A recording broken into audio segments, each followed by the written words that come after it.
우리에게 주시는 하나님의 말씀은 창세기 27장 14절에서 29절입니다.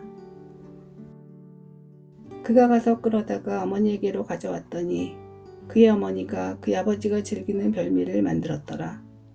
리브가가 집안 자기에게 있는 그의 맏아들 에서의 좋은 의복을 가져다가 그의 작은 아들 야곱에게 입히고 또 염소 새끼의 가죽을 그의 손과 목의 매끈매끈한 곳에 입히고 자기가 만든 별미와 떡을 자기 아들 야곱의 손에 주니 야곱이 아버지에게 나아가서 내 아버지여 하고 부르니 이르되 내가 여기 있노라.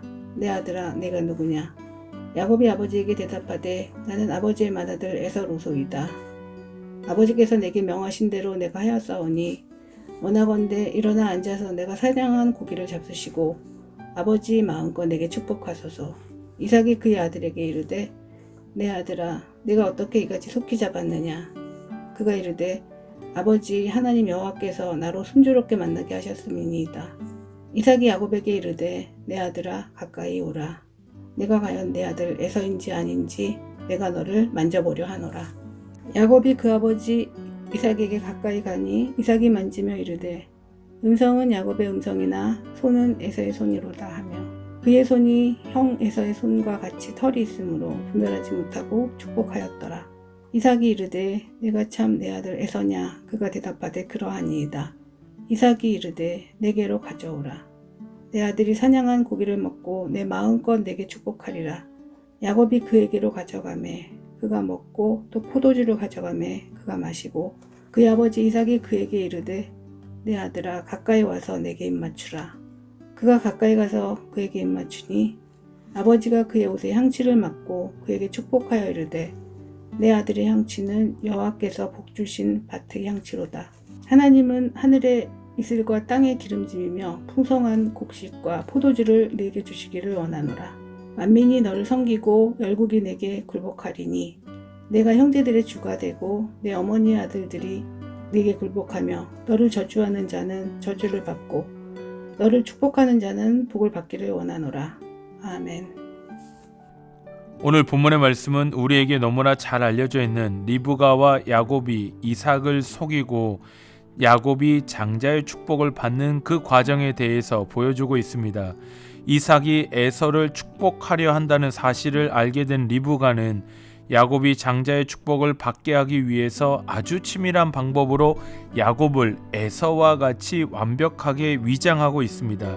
14절부터의 말씀을 보시면 먼저 아버지가 좋아하는 별미를 만들어서 이삭의 기분을 즐겁게 만든 후에 혹시나 이삭이 만져보았을 때 야곱이라는 것을 알아차릴 수 있기에 에서의 좋은 의복을 가져다가 야곱에게 입히고 염소 새끼의 가죽을 그의 손과 목의 매끈한 곳에 입혀서 털이 많았던 에서의 모습으로 야곱을 완벽하게 위장시킨 것입니다.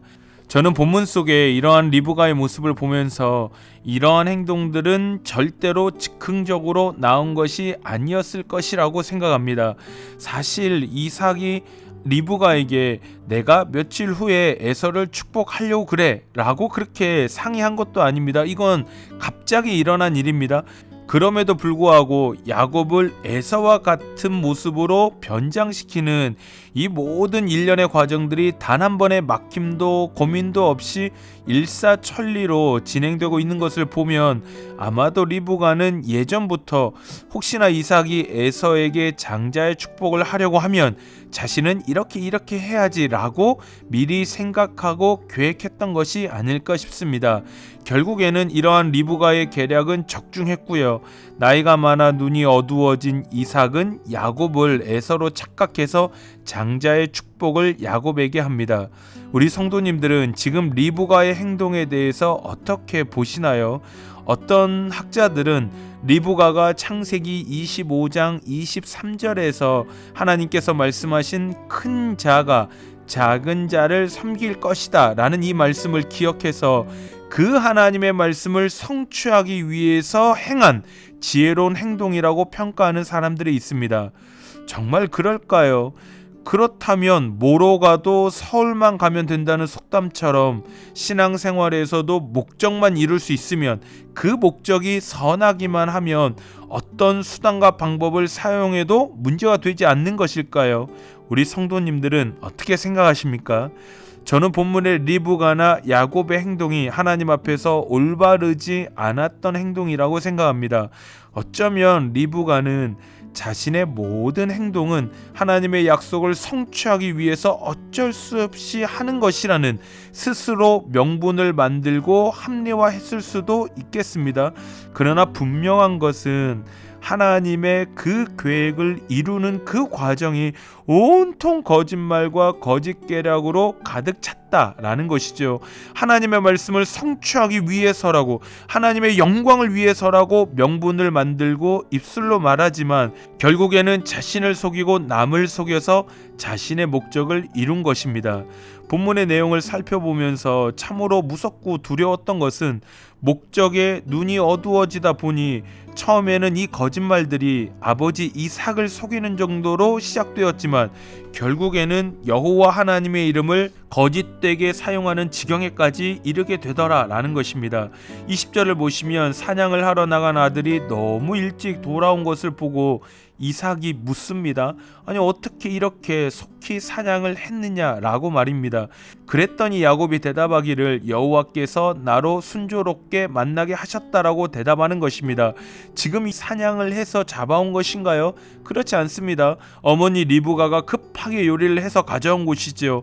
그러니 지금 자신의 목적을 이루기 위해서 결국에는 하나님의 이름까지도 거짓되게 사용하고 있는 것입니다. 그러면 이렇게 거짓된 방법으로 장자의 축복을 받은 야곱의 삶은 이후에 어떠했을까요? 막 축복이 가득하고 평안하고 만사형통한 삶을 살았을까요? 아닙니다.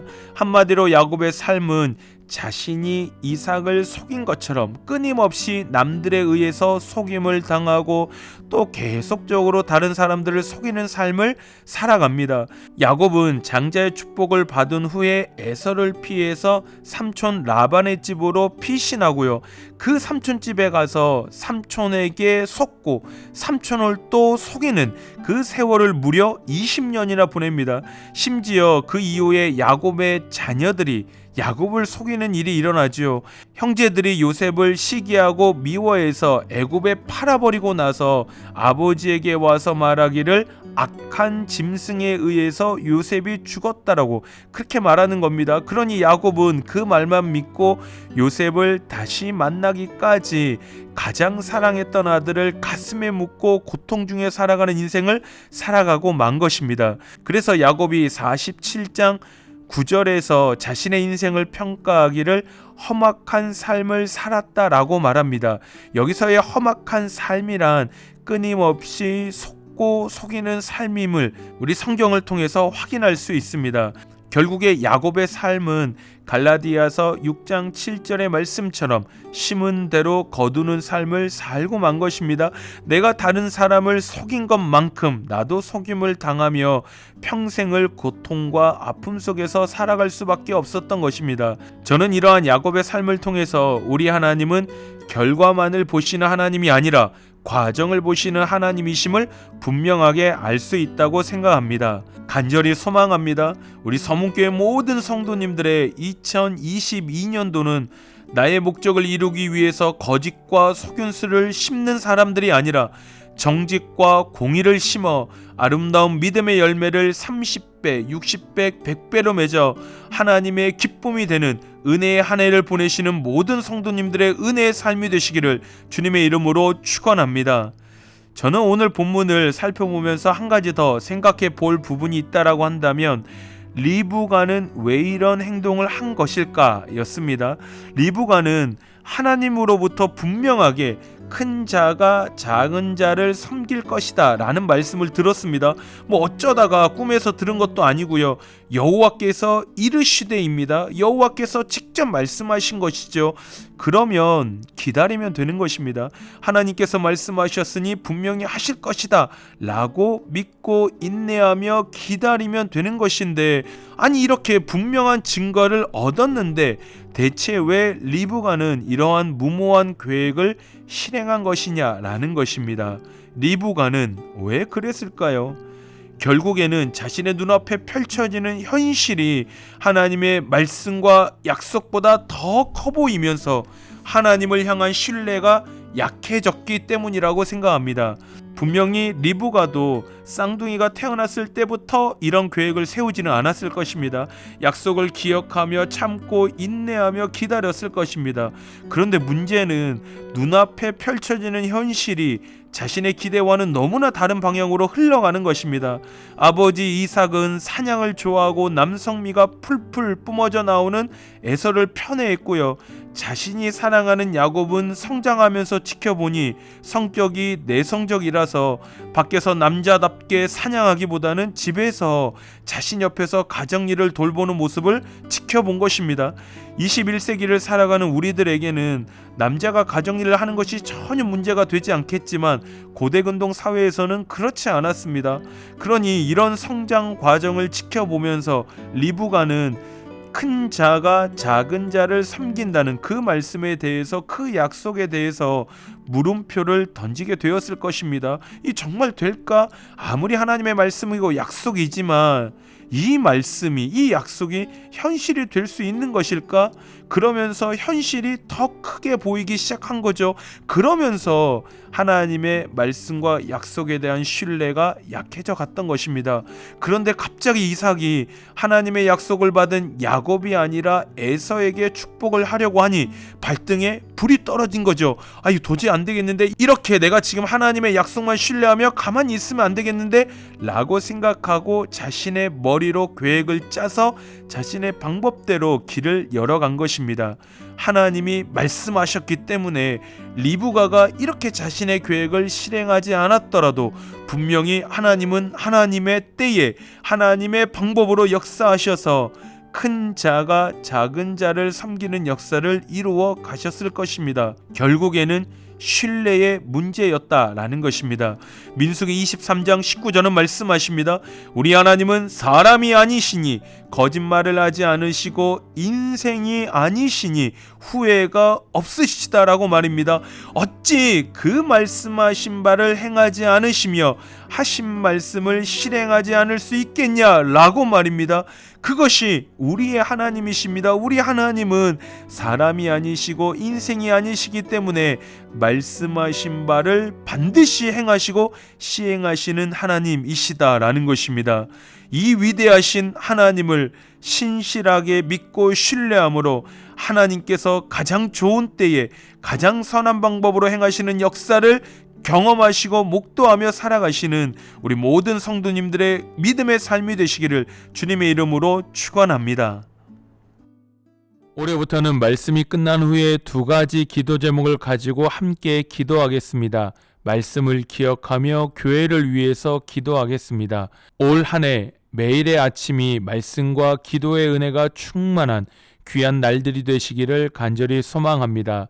첫 번째로 주신 말씀을 기억하며 기도하겠습니다. 세상이 아니라 하나님만 전심으로 신뢰하며 살아가는 매일의 삶이 되게 하소서. 두 번째로 교회를 위해 기도하겠습니다. 수요일부터 시작되는 신년 부흥회를 통해 우리의 신앙의 전성기가 회복되게 하소서. 함께 기도하겠습니다.